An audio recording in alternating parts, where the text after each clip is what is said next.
Hello दोस्तों, स्वागत है आप सभी का टू द पॉइंट के ज्योग्राफी के सेशंस में। हमने पिछले चैप्टर में पॉपुलेशन स्टैटिस्टिक्स के बारे में थोड़ा बहुत जाना। आज के इस चैप्टर में हम पॉपुलेशन से रिलेटेड चंद प्रॉब्लम्स और उससे सॉल्यूशंस या फिर उनके सॉल्यूशंस को ढूंढने की कोशिश करेंगे। तो आइए शुरू करते हैं। India population itself is not the problem. Lack of basic education and poor conditions are. This is the truth. China जैसा एक कंट्री जो इंडिया से भी फार मोर पॉपुलेटेड है, वहाँ पर आप देख लीजिएगा कितनी अच्छी तरीके से उन्होंने अपने पॉपुलेशन को कंट्रोल किया हुआ है। कई चाइल्ड कंट्रोल की पॉलिसीज़ भी उनके पास हैं और अच्छे खासे better education, basic education qualities वहाँ पर, क्वालिटी ऑफ लाइफ या फिर एम्प्लॉयमेंट अपॉर्चुनिटीज़ वगैरह वहाँ पर अच्छे खासे मिल जाते हैं, लेकिन इंडिया में नहीं। तो this is what the truth is. India का पॉपुलेशन, इंडिया का नहीं किसी भी कंट्री का पॉपुलेशन ले लीजिएगा, it is not a bane, it is boon. क्यों? क्योंकि एवरेज जो लेबर की एज होती है, एवरेज जो वर्किंग पॉपुलेशन की होती है इंडिया की as of now which is in between 15 to 45 years, वो लगभग कहीं ना कहीं 40 से 50% के आसपास है, which is a real good number, which says that India is a very young country when compare with other countries जिनके मीन एजेस, ऐसे कई कंट्रीज हैं जिनके मीन एजेस 60 और 65 के पास भी है, they are old age countries.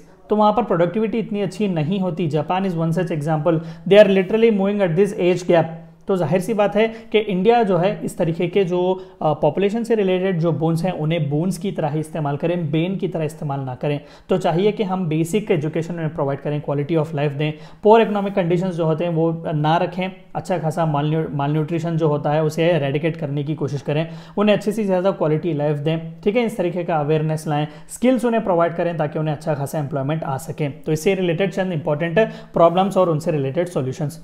Causes of overpopulation, overpopulation से रिलेटेड कॉजेस क्या हैं, किस वजह से ओवर पॉपुलेशन होता है। The birth rate is still higher than the death rate. Yes, बिल्कुल सही। देखिए, ऐसा नहीं है कि कोई गलत बात है कि हमें हर जगह पर हर चीज़ को इक्वल रखना है, birth rate equal to death rate, ठीक है। ऐसा नहीं कि हर वो एक बच्चा जो पैदा होता है उसके लिए हर बूढ़े एक आदमी को मरना पड़ेगा, ये बिल्कुल गलत है।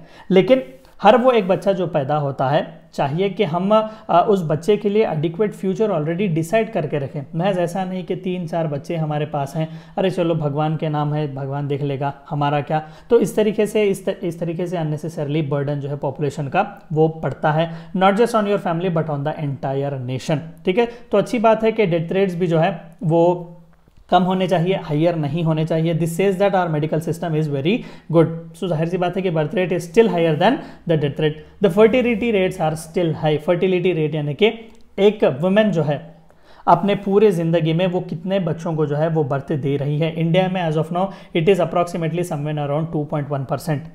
These are very recent statistics of 2020. लेकिन when you go back a couple of decades, somewhere in 1990s वगैरह, ये fertility rate जो था it was somewhere around 4, यानी कि हर वुमेन जो थे वो 4 बच्चों को जन्म देती थी ऑन एन एवरेज। तो इस तरीके से फर्टिलिटी रेट जो है वो आज भी ज़्यादा है, तो चाहिए कि हम उसे भी रिड्यूस करें। अर्ली मैरिजेस, सबसे पहले तो बच्चों को पढ़ाई नहीं देते, खासकर वुमेन चिल्ड्रन, गर्ल चाइल्ड को एजुकेशन नहीं मिलता, and again they are married off at a very early stage. 18 तो बस सरकार का आंकड़ा है, 15 या 16 साल की वैसे कई लड़कियों की ज़िंदगियां जो है जो ऑलरेडी फिक्स की जाती हैं मैरिज वगैरह, उन्हें एडिक्वेट स्कूलिंग कॉलेज लाइफ भी नहीं मिलती, so they push them. Poverty and illiteracy, गरीबी और इलिटरेसी, पढ़ाई वगैरह भी जो है उनके पास नहीं होती, तो इसके वजह से भी ओवर पॉपुलेशन हो सकता है, क्योंकि पता नहीं कि किस तरीके के प्रॉब्लम्स आएंगे। क्वालिटी ऑफ लाइफ में नहीं होगा अगर पॉपुलेशन ज़्यादा होगा। कल्चरल नॉर्म्स, बिल्कुल आज भी उसी माइंडसेट में जीते हैं, फैमिली प्लानिंग वगैरह नहीं करवाएंगे, ये गलत है, कहीं ना कहीं हमारे मजहब, हमारे धर्म इसकी इजाज़त नहीं देते। तो इस तरीके की कल्चरल नॉर्म्स भी बहुत हैं। And second one is illegal migration.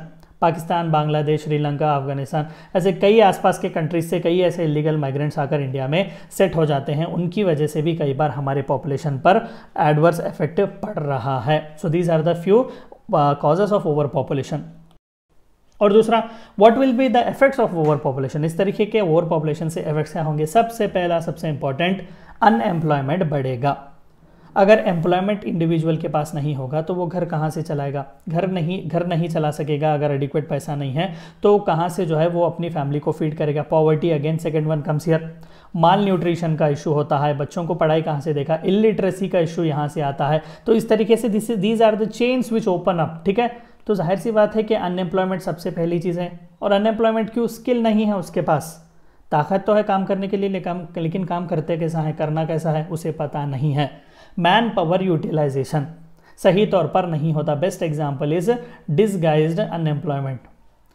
Agricultural field में कई बार आप देखते हैं 1 एकड़ की ज़मीन, 3 लोग काफ़ी हैं इस 1 एकड़ की ज़मीन को सींचने के लिए, वहाँ पर खाद वगैरह डालने के लिए, क्रॉप्स काटने के लिए, लेकिन 8 से 10 लोगों को एम्प्लॉय किया हुआ होता है।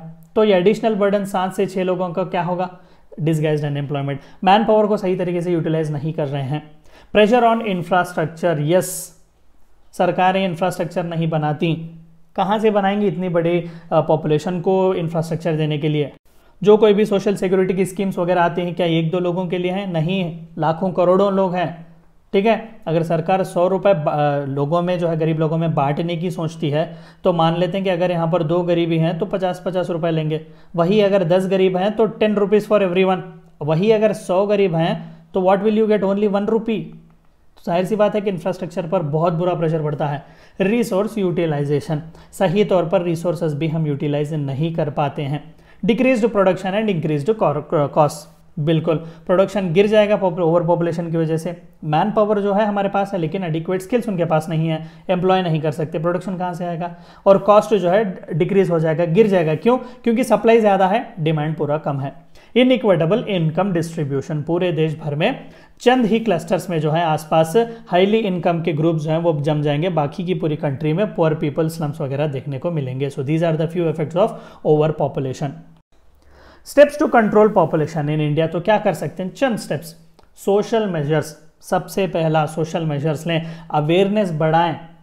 जाहिर सी बात है कि वो जो एज है 18 years for girl to marry, increase that, at least make it 21। अगर फिर भी नहीं तो make sure that there are no child marriages. Rising the status of women, yes, gender equality, बच्चों को खासकर वुमेन चाइल्ड को लिटरेसी दें। स्प्रेड एजुकेशन, ज़्यादा से ज़्यादा अवेयरनेस बढ़ाएं पॉपुलेशन से रिलेटेड, पॉपुलेशन कंट्रोल मेजर से रिलेटेड। Adoption, instead of having your own children why can't you adopt people when they are available. Social security उन्हें प्रोवाइड करें। यस, यूनिवर्सल बेसिक इनकम की भी कॉन्सेप्ट्स की बात हम कई बार करते हैं, तो इस तरीके के इनोवेटिव स्कीम्स लाएं। इकोनॉमिक मेजर्स लें, जाहिर सी बात है अनएम्प्लॉयमेंट इंसेंटिव्स वगैरह भी दिए जाते हैं, कई यूके जैसे कंट्रीज़ में अनएम्प्लॉयमेंट अलाउंस उन्हें कहा जाता है। अगेन यूनिवर्सल बेसिक इनकम कुछ इसी टाइप का है, तो इस तरीके के कई इकोनॉमिक मेजर्स ले लीजिएगा। स्किल्स वगैरह भी जो है आप देने की कोशिश उन्हें कीजिएगा। अर्बनाइजेशन को कंट्रोल्ड फेज में कीजिएगा। यूज़ द कॉन्सेप्ट ऑफ पुरा, provide urban amenities in rural areas. Doctor APJ कलाम ने दिया हुआ था कि एक इंडिविजुअल को आप विलेज से सिटी को ट्रांसफ़र ही होने ना दे, अर्बन उसे मूव होने ही ना दे, माइग्रेशन को। जो कुछ भी फैसिलिटीज़ अर्बन साइड मिलते हैं आप रूरल साइड भी प्रोवाइड करें, तो उसे ज़रूरत ही क्या है सिटीज़ आने की।